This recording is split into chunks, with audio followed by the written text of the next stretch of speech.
Welcome to Love in Life, a guide to a positive mindset. My aim is to show you that the key to a happier and more positive mind is to love the life you have.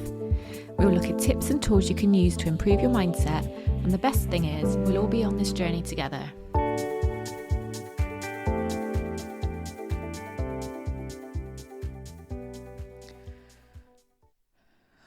Welcome to Love in Life. I feel really nervous for some reason about doing this episode today.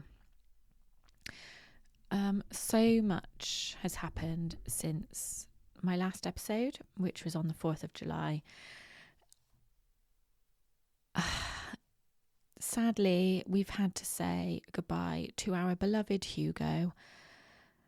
Hence why I've just not been around for so long. So I just want to warn anybody, this episode is going to be for anybody who doesn't like listening to me telling stories about what is going on in my life, then please just skip this episode. Similarly, if grief is particularly triggering for you, then again, please skip this episode.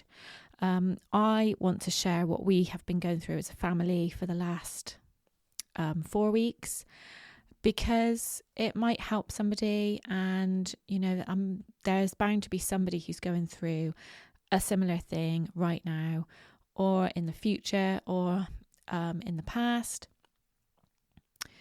Grief affects us all, and there's been lots of ups and downs. So let's start by just updating you on what has happened since I last spoke to you. So like I said, my last podcast was episode was on the 4th of July, and just so 3 weeks before that episode, I know I mentioned that we were worried about his weight loss and everything. 3 weeks before that episode, he'd been in to the vets and had a scan, and they found a mass, which at that point when I last spoke to you, we didn't know what it was. I mean, we did know what it was, but we didn't have it confirmed what it was. So the day before, on the 3rd of July, he went in for another scan and to have the mass that they found, to have some cells taken from it to test what it was.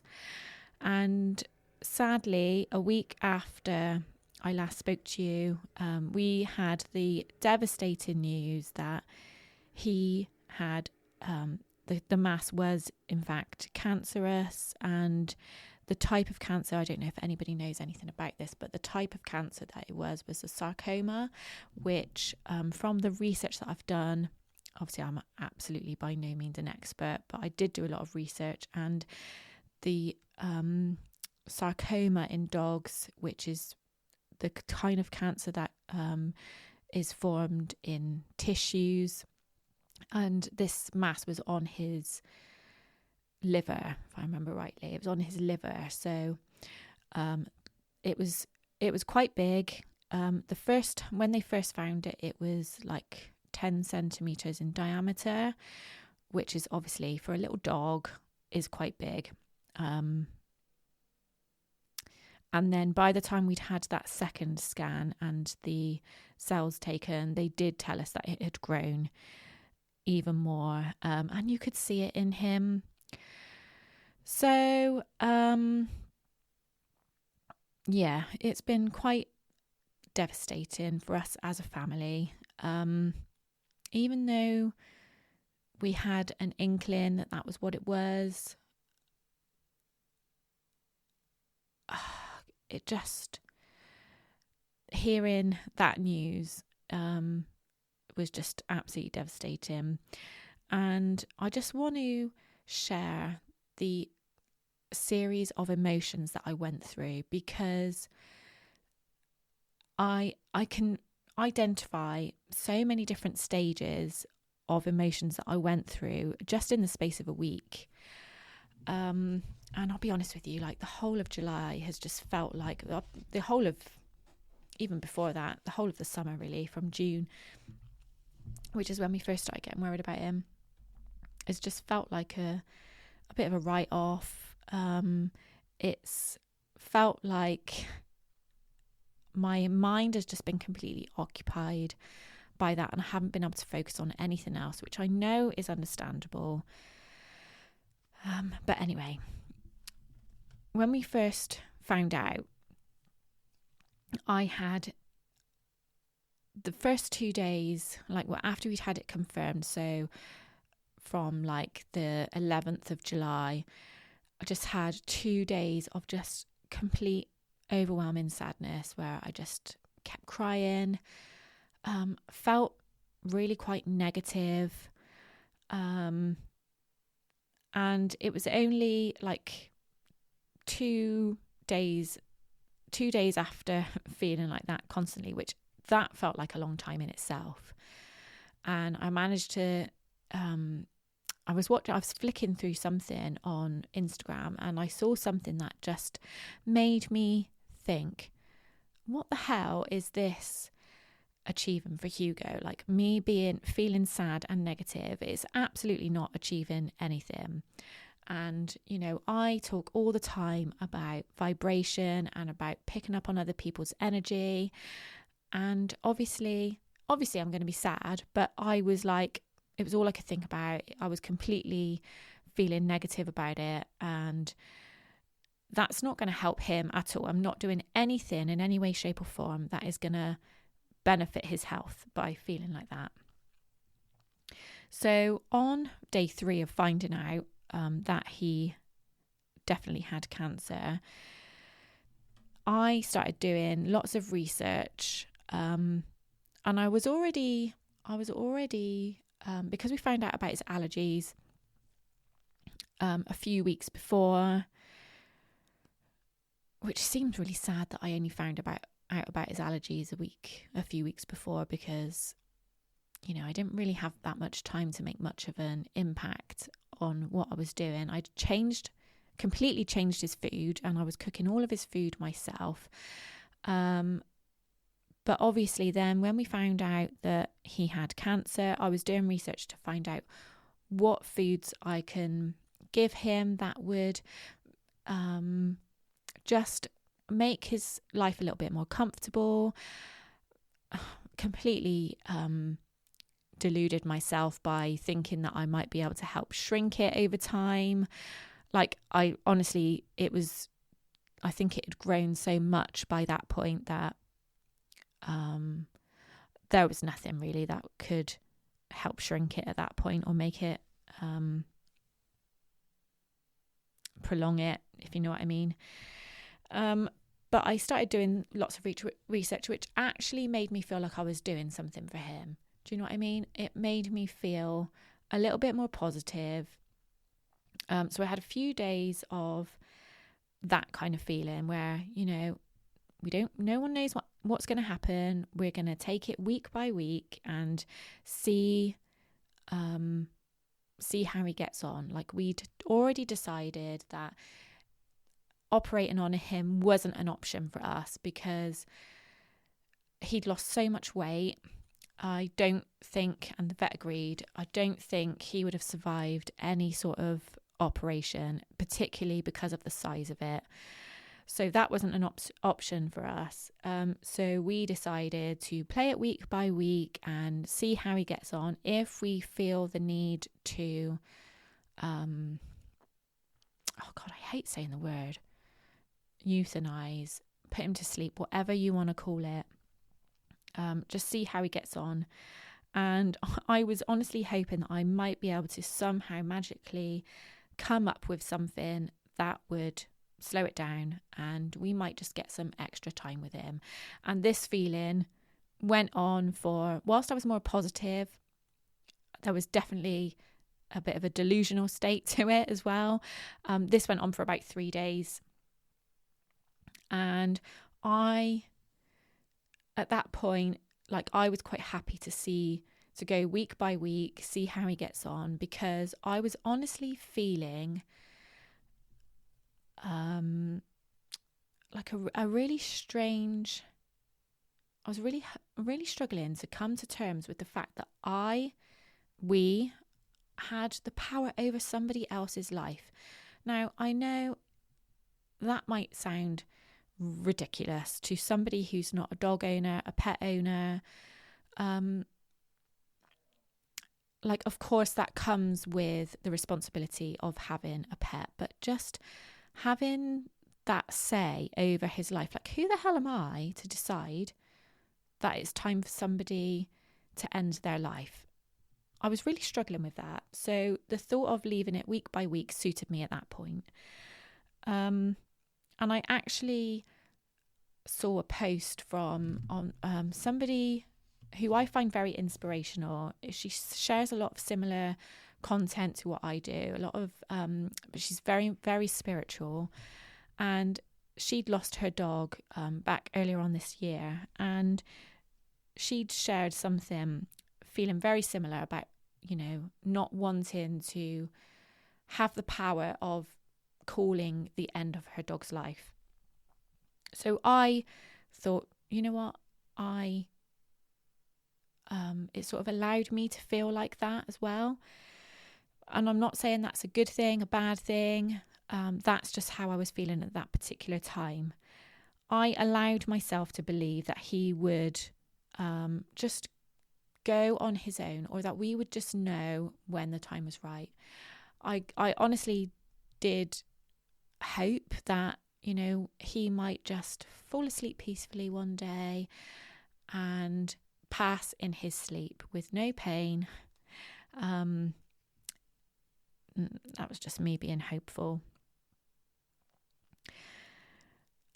So these feelings went on, like I said, for about 3 days. So then on day 6, after finding out, I had the realization, after a conversation with my sister, what am I actually waiting for? So obviously we said we were going to leave it week by week and just, make that call.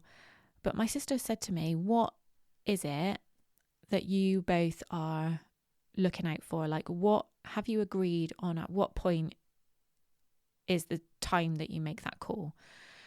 And it just got me thinking, like, what am I waiting for? Are we waiting for him to be so ill that we haven't got much choice but to make that call?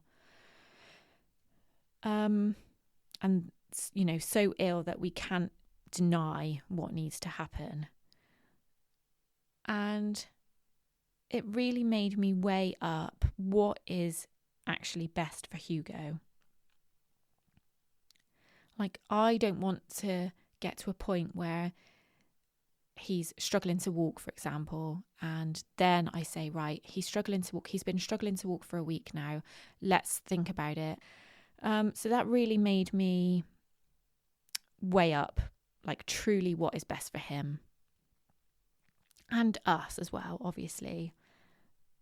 Because, like I said, this had consumed us for the whole of the summer so far. And it is consuming. So we decided to make the call to the vet, and it was heartbreaking even making the phone call to say that we'd decided that it was time to think about booking him in to say our final goodbyes. And when I spoke to the vet, I spoke to the vet who had been seeing him all throughout.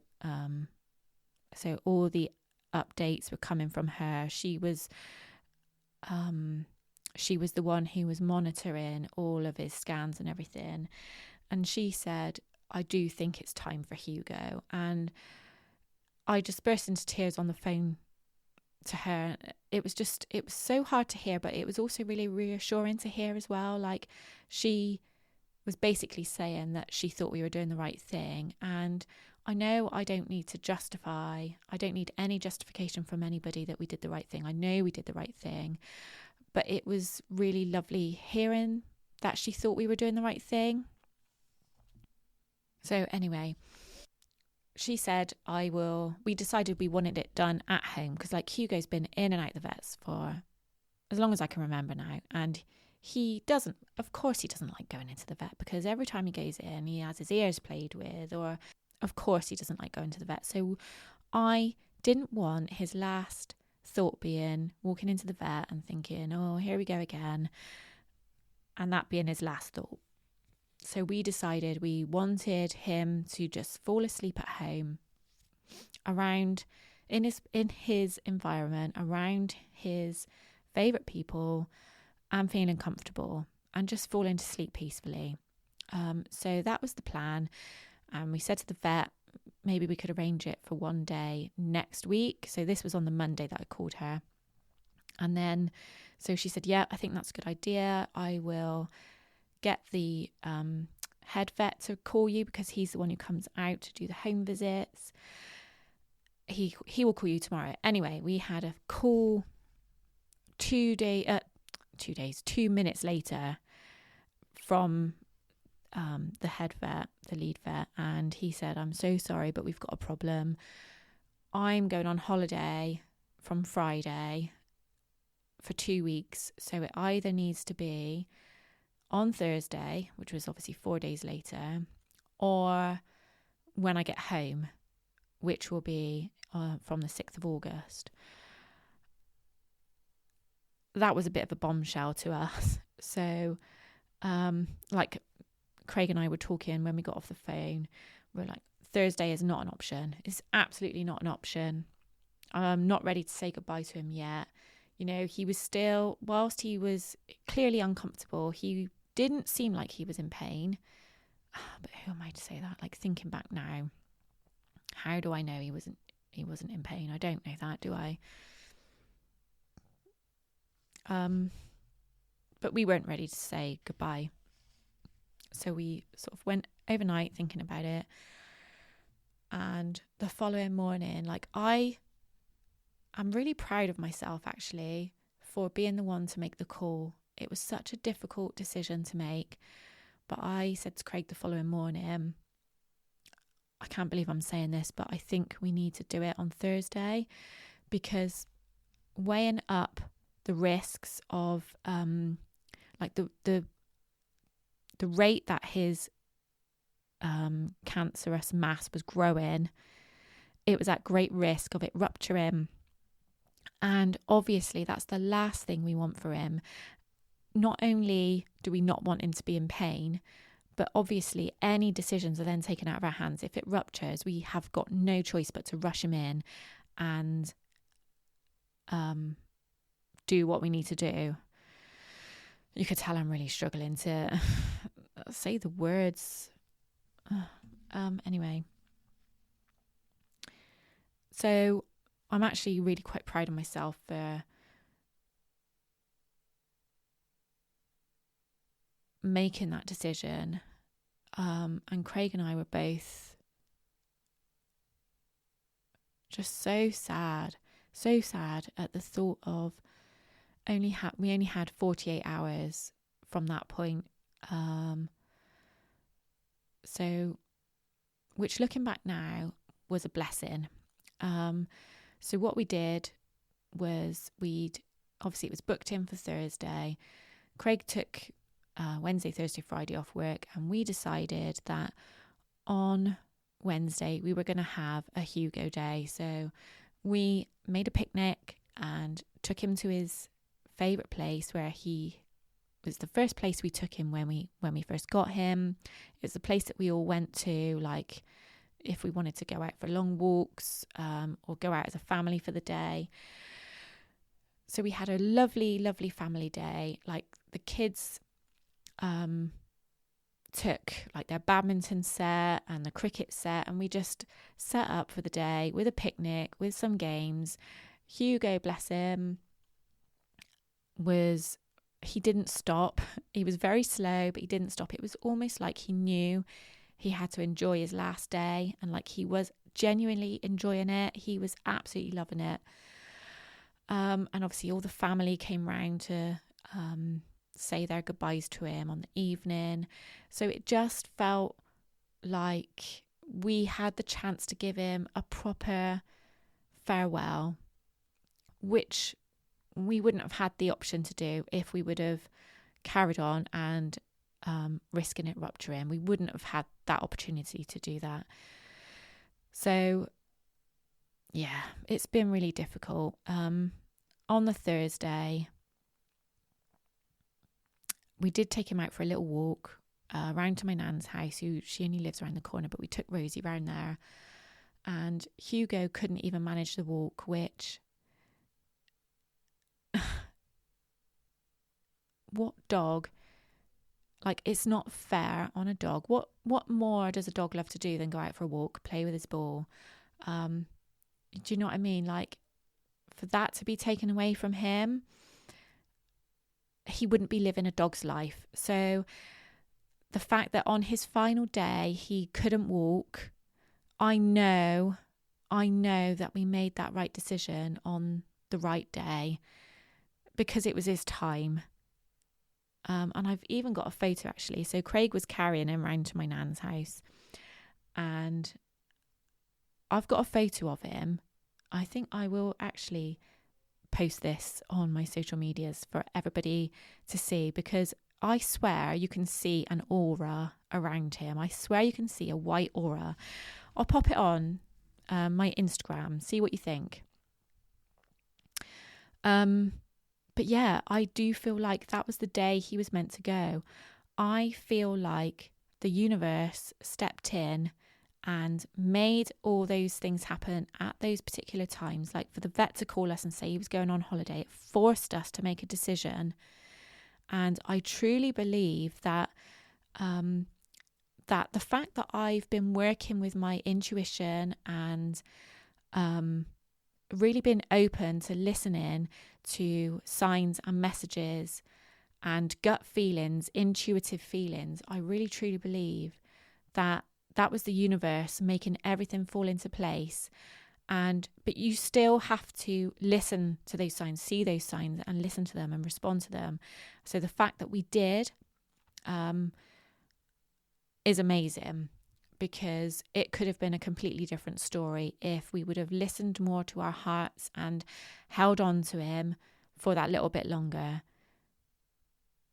We left Rosie round at my nan's and we came back home, and me and Craig and the boys, we were all sat around Hugo, and it was like he knew he was saying goodbye. Like we were all sat around him, like literally, we put him on our little buffet footstool that we've got in the living room, and we were all sat around him like on the floor, and the minute one of the boys moved away, he would look over at them as if to say, "What are you doing? Get back here, this is my time." It was like he knew he was saying goodbye. My darling, gorgeous, noisy Hugo closed his eyes for the very last time on Thursday the 18th of July. So this episode is absolutely dedicated to him. Like, I can feel him around already, and particularly since we had his ashes back a week later, which that in itself gave me more comfort. Obviously the first few days after saying goodbye to him, I didn't realise it was possible to cry so much. But I did share on my Facebook group and my Instagram when it happened. And I'll tell you what, the amount of supportive messages that we had, just people sympathising with what we're going through, people who know what you're going through. It makes such a big difference. So it is really important to share what is going on, because those messages of support, like knowing that you're not the only ones, like obviously you're not the only ones, because there are so many dogs in this world, so many loved ones passing on each day. Of course you're not going to be the only ones, but knowing that people know what you're going through, it really does help. It really does help. So thank you to anybody who sent supportive messages. I literally can't tell you how lovely and reassuring it's been to read those messages. And, I've just been allowing myself to feel sad when I need to feel sad.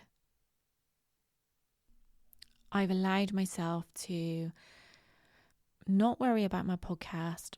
I've allowed myself to cancel clients, or rearrange clients, should I say. I've allowed myself to properly grieve and feel what I'm feeling.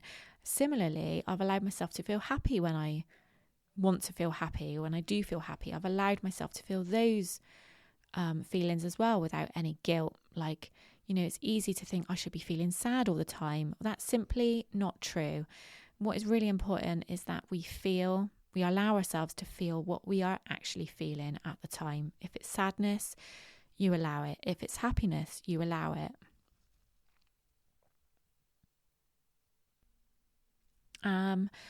Right now, I'm feeling like the last few days I've been feeling much more positive. Now I'm able to truly appreciate that we made the right decision upon reflection and, all that. But now I feel like it's, life does go on. Life has to go on. This is part of life, is death. And we, the ones who are left behind, whether you've said goodbye to an animal, to a human, eventually life does go on. And that is all part of the grieving process. It's all part of the life cycle. Excuse my children shouting in the background. I do feel like it's the right time now for me to start getting back on with things. So I have contacted clients who I'd had to cancel, and life is slowly, I don't want to say getting back to normal, because obviously everything changes. Things do change, and you get used to the new normal. So, yeah.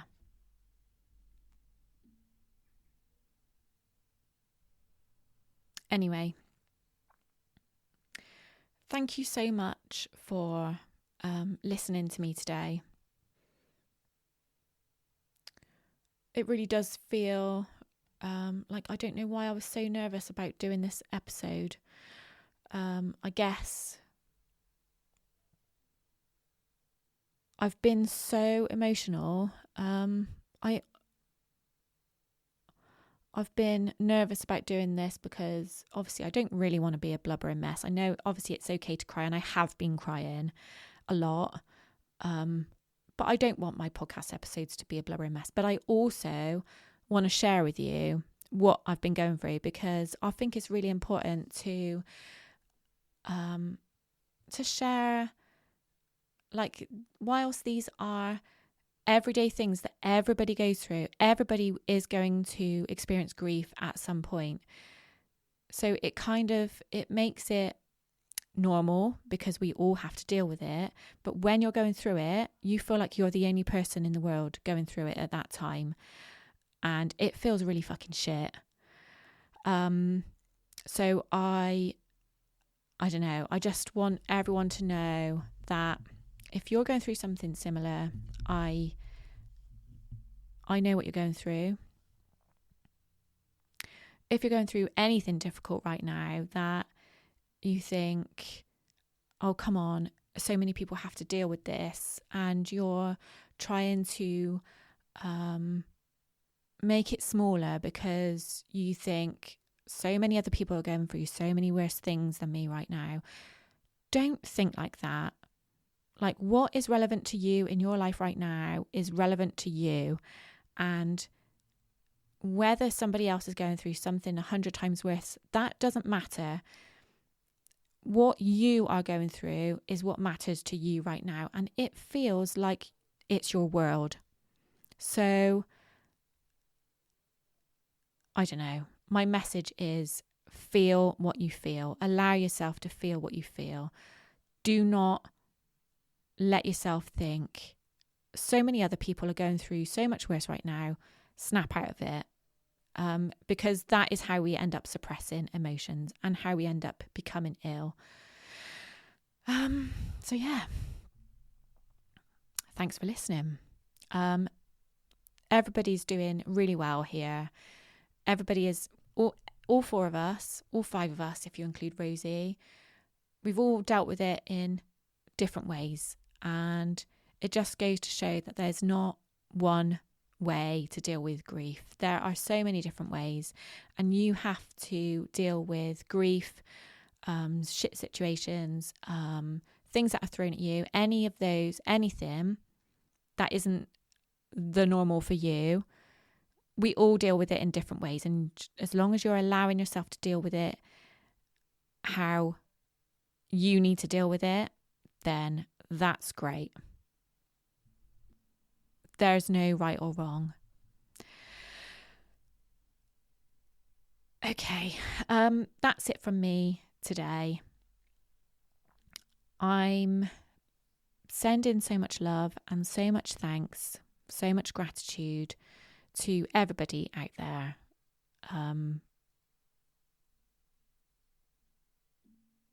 It's funny how